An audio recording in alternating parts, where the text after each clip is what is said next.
Toll fee 60 rupees మనకు add అయింది చూడండి ఆటోమేటిక్గా.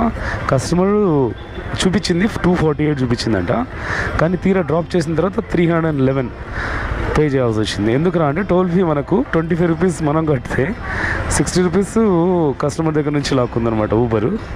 సో టోల్ మనం కస్టమర్స్ అయితే కట్టాల్సిన అవసరం లేదు సపరేట్గా, ఎందుకంటే ఇది బిల్లోనే ఇంక్లూడ్ ఉంటుంది కాబట్టి ఎక్స్ట్రా కట్టాల్సి వస్తుంది. ఇది ఒక అప్డేటు. ఇక్కడ బ్యాక్ గేట్ దగ్గర వచ్చి వెయిట్ చేస్తున్న కస్టమర్ కోసం. ಫೋನ್ ಮಾಡಿದ ಒ ಟಿ ಪಿ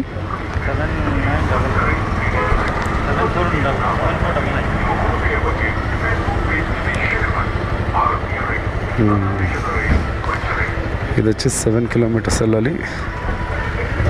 100 రూపీస్ ఏమో వస్తుందని చూపించింది ఎస్టిమేట్. చూద్దాం. ఈ కార్ ట్యాక్స్ ఎవడేమో అసలు చూడండి. Sorry girls, my baby is very strict.